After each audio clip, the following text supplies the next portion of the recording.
دن ہمارے live session میں بھی ایک بھائی نے ڈاکٹر اسرار صاحب کی کوئی پرانی ویڈیو نکال کے نا کوئی 30-35 سال پرانی، جب وہ چاک کے ساتھ بلیک بورڈ کے اوپر پڑھا رہے تھے، وہاں سے وہ انہوں نے کہیں وہ دیکھ لی تھی، وہ نکال کے جی ہمیں بھیج دی کہ جی یہ ڈاکٹر اسرار صاحب تو اس میں یہ کہہ رہے ہیں کہ جی جنت بھی ختم ہو جائے گی۔ میں نے کہا یار جہنم کے ختم ہونے کا تو انہوں نے کہا تھا کہ میرا نظریہ ہے، میرا ذاتی ایک کہنا ہے، لیکن جنت بھی ختم، پھر تو کام بھی مک گیا ہے، کیونکہ جنت اگر ختم ہو جانی ہے پھر تو یہ ساری تکلیفیں اٹھانے کی ضرورت ہی نہیں ہے، نعوذ باللہ۔ تو بیان القرآن میں تو ایسی، میں نے کہا کوئی بات نہیں، میں نے بیان القرآن سنا ہے، اس میں انہوں نے ان آیات کے اوپر پوری بحث کی ہے قرآن حکیم کی، لیکن اس میں انہوں نے صرف جہنم کے ختم ہونے کا ذکر کیا تھا، جنت کے ختم ہونے کا نہیں۔ تو خیر بعد میں انہوں نے ویڈیو بھیجی، تو وہ ویڈیو میں واقعی ڈاکٹر اسرار صاحب نے پتہ نہیں، اب وہ مسئلہ یہی ہے کہ جو بھی صوفیوں کے ساتھ بیٹھے نا اپنا بیڑا غرق کروا ہی لیتا ہے۔ تو وہ انہوں نے صوفیاء کے حوالے سے وہ وحدت الوجود کو کرتے کرتے پتہ نہیں گراہ بنا کے انہوں نے کہا پھر ایک دن ایسا بھی آئے گا سارے ہی دوبارہ اللہ کی ذات ہی صرف رہ جائے گی اور پھر سب کچھ ختم کر دیا جائے گا۔ اور ایک رائے یہ ہے کہ ایک وقت میں آ کر جنت بھی ختم ہو جائے گی، روح انسانی جہاں سے صادر ہوئی تھی نہیں لوٹ جائے گی، ذات بات یہ ہے ذرا ٹیڑھی کھیر، یہ صرف صوفیاء کا قول ہے، اگرچہ عقلی ہے منطقی ہے، لیکن یہ کہ میں اب یہ آپ سے عرض کر رہا ہوں کہ میں اس دوسری رائے کا بھی قائل ہوں، انا للہ و انا الیہ راجعون، عشرت قطرہ ہے دریا میں فنا ہو جانا۔ توبہ توبہ، میں نے کہا جی ایسی تو جنت کے لیے پھر کوئی کوشش کرنی نہیں چاہیے، سیدھی سی بات ہے۔ ہاں ہم تو اس جنت کے حصول کے لیے کوشش کر رہے ہیں جس کا وعدہ اللہ نے اپنے پیغمبروں سے اپنی کتابوں کے ذریعے کیا ہے، ہاں جی، جو کبھی ختم نہیں ہوگی، جس کی نعمتوں کو کبھی زوال نہیں آئے گا، جہاں موت نہیں ہوگی، جہاں پہ کوئی بدحالی نہیں ہوگی، جہاں انسان کبھی بوڑھا نہیں ہوگا، کبھی غمگین نہیں ہوگا، اور سب سے بڑھ کر اس کا رب کبھی بھی اس سے ناراض نہیں ہوگا اور اسے اپنا دیدار عطا کرے گا۔ اللہم اجعلنا منہم مع النبیین والصدیقین والشہداء والصالحین۔ تو اگر ڈاکٹر اسرار صاحب نے اس سے توبہ نہیں کی، ان کا اور اللہ کا معاملہ ہے، میں ان ڈاکٹر اسرار صاحب کی بات نہیں کر رہا، یہ جو ڈمی میوزیم سے آئے ہوئے ہیں، یہ ڈمی میوزیم والے بھی ڈاکٹر اسرار صاحب ان کو دکھا دیں، ڈاکٹر صاحب ایسا سامنے بھیج دو، میں اوریجنل والے ڈاکٹر اسرار صاحب کی بات کر رہا ہوں۔ میرا حسن ظن ہے کہ وہ توبہ کر کے دنیا سے گئے ہوں گے۔ بہرحال اگر آپ فی نفسی عقیدے کی بات کریں، میں ہمیشہ شخصیات پہ فتوے نہیں لگاتا، صرف عقیدوں پہ، عبارتوں پہ لگاتا ہوں۔ یہ عقیدہ ڈنکے کی چوٹ کے اوپر گمراہی پر مبنی نہیں، صرف کفریہ عقیدہ ہے کہ اگر کسی کا یہ عقیدہ ہے کہ جنت بھی ایک نہ ایک دن ختم کر دی جائے گی، ہاں استغفر اللہ واتوب الیہ، یہ پورے قرآن کے اسلوب کے خلاف ہے۔ یہ جرت تو محی الدین ابن عربی نے نہیں کی، یہ جرت تو ابن تیمیہ نے نہیں کی، انہوں نے آدھی جرت کی کہ جی دوزخ ختم ہو جائے گی، لیکن جنت ختم ہونے کا ذکر تو انہوں نے بھی نہیں کیا۔ ایون غامدی صاحب نے جرت نہیں کی، انہوں نے بھی مانا کہ جنت ختم نہیں ہوگی، البتہ جہنم کے ختم ہونے کے چانسز ہیں، لیکن یہ جنت ڈاکٹر صاحب ساری جنت بھی ختم کرو ہوئے سن۔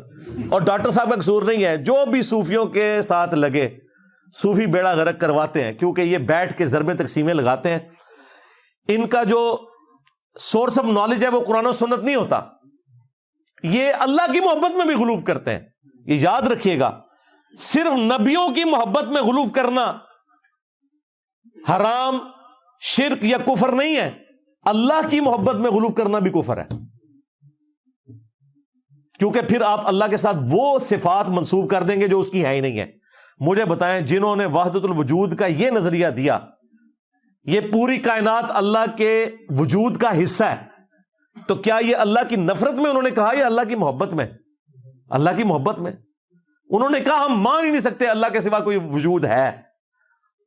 تو اس کا الٹیمیٹ نتیجہ یہ تھا کہ انسان بھی رب ہے، ہاں درخت بھی رب ہے، گھوڑا بھی رب ہے، اسی کے جز کے ٹکڑے ہیں یہ سارے۔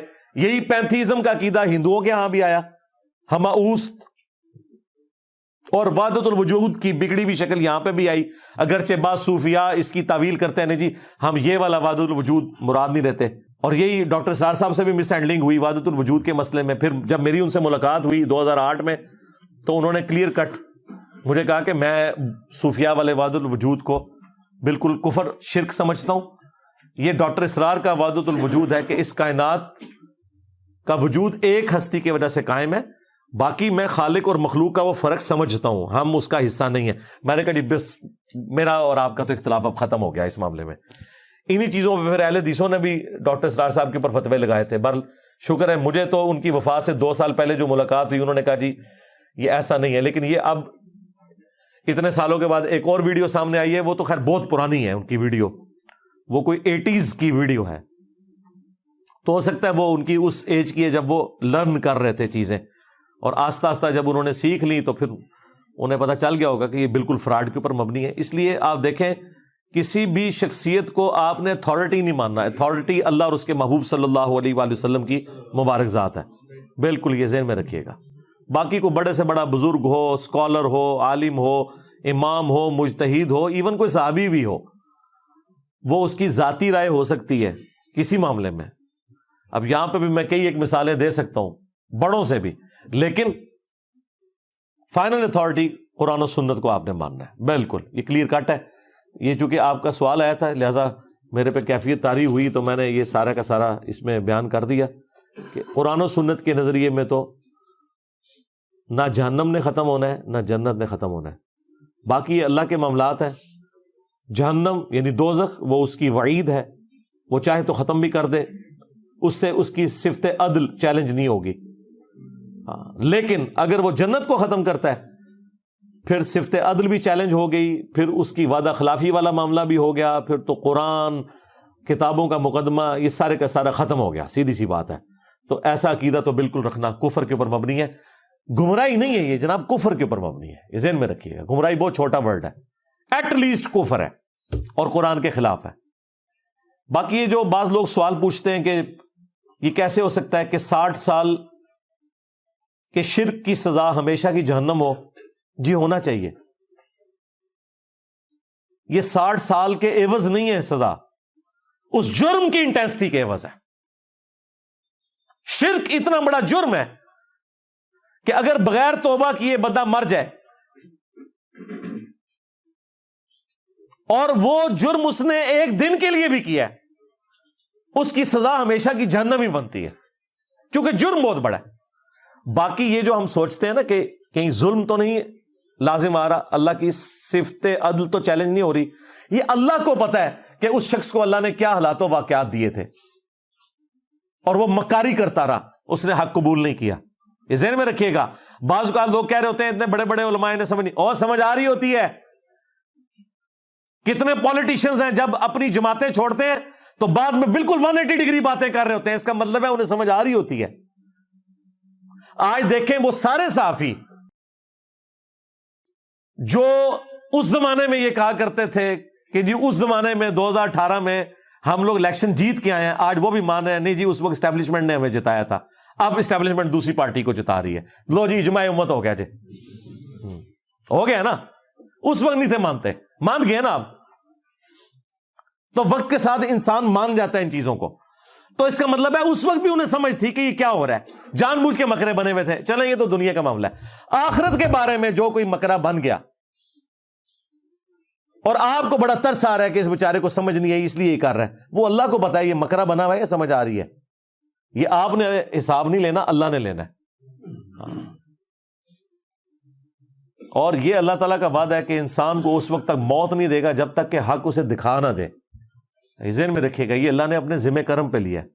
اس کے لیے ضروری نہیں کہ 100 سال کی زندگی ہو, کسی کو 20 سال میں بھی وہ حق دکھایا جا سکتا ہے جو دوسرے کو 60ویں سال میں جا کے دکھایا جائے. وہ 60 سال تک زندہ رہے گا وہ حق دیکھنے کے لیے. یہ اللہ نے اپنے ذمہ لیا ہوا ہے کہ میرے حق دکھانا ہے, لہذا ترس نہ کھائیں اس حوالے سے اور اس کے لیے آپ دین کو بدل دیں کہ یہ کیسے ہو سکتا ہے. نہیں, اس کی بجائے دعوت و تبلیغ کا کام کریں, لوگوں کو سچائی بتائیں تاکہ وہ ہمیشہ کی جنتوں کو حاصل کر سکیں اور اللہ تعالیٰ کے غضب کے مقام جہنم سے خلاصی پا سکیں. اللہم اجرنا من النار, اللہم انا نسألک جنت الفردوس مع النبیین والصدیقین والشہداء والصالحین. آمین. اور آخری بات میں اس میں کروں گا کہ اس کائنات میں توحید خدا کا کنسپٹ ہی ایسا کنسپٹ ہے کہ اگر کوئی ایک چیز اوور لک نہیں ہونی چاہیے تھی نا تو وہ خدا کا تصور ہے. روزانہ آپ کو سینکڑوں ہزاروں سگنلز ملتے ہیں. صرف اللہ اپنے ذات کے ساتھ پردے میں چلا گیا, اس کے علاوہ ہر چیز سامنے ہے, اس کی ذات سامنے نہیں ہے. باقی اس کی صفات کے ذریعے اس کی قدرتوں کا جو ظہور ہے وہ اتنا سامنے ہے کہ اللہ تعالیٰ سے زیادہ کوئی ظاہر چیز ہی نہیں ہے. کائنات میں اگر کوئی چیز اوور لک نہیں ہونی چاہیے تھی نا انسان کی نظر سے تو وہ ایک خدا کا کانسیپٹ تھا. لہذا اللہ تعالیٰ جسٹیفائی ہے کہ کسی شخص کو شرک کرنے کے سبب ہمیشہ کے لیے جہنم میں پھینکے. البتہ اگر وہ اس وعید سے خود ہی پیچھے ہٹے یا کسی کی سزا معاف کرنا چاہے تو ٹھیک ہے, لیکن وہ سزا اگر معاف ہوئی بھی, تھیوریٹیکلی میں بات کر رہا ہوں, جنت میں وہ شخص پھر بھی نہیں جا سکتا. وہ قرآن کا فتویٰ ہے. ہاں, ان اللہ لا یغفر ان یشرک بہ ویغفر ما دون ذلک لمن یشاء. یہ تو وہ آ گیا الٹیمیٹ فتویٰ کہ شرک معاف نہیں ہوگا. لیکن بفرض محال اگر کہیں کوئی معافی والا ہوا معاملہ تو پھر وہ والی آیت ہے, لقد کفر الذین قالوا ان اللہ هو المسیح ابن مریم وقال المسیح یا بنی اسرائیل اعبدوا اللہ ربی وربکم انہ من یشرک باللہ فقد حرم اللہ علیہ الجنہ ومأواہ النار وما للظالمین من انصار. بے شک جو کوئی اللہ کے ساتھ شرک کرے گا اللہ نے ایسے شخص کے اوپر جنت حرام کر دی ہے, اس کا ٹھکانہ جہنم ہے جہاں وہ رہے گا ہمیشہ ہمیش. جنت حرام ہے ایسے شخص کے اوپر. اگر اللہ تعالی جہنم کو ختم بھی کر دے, جنت میں پھر بھی وہ نہیں جا سکتا کیونکہ پھر قرآن وائلیٹ ہو جائے گا. سمجھ رہے ہیں نا میں کیا کہنا چاہ رہا ہوں؟ ہاں, تو اس لیے میرے بھائی ان دقیق بحثوں میں پڑھنے کی بجائے چپ کر کے آخرت کی تیاری کریں. سیدھی سی بات ہے. ٹھیک ہو گیا جی.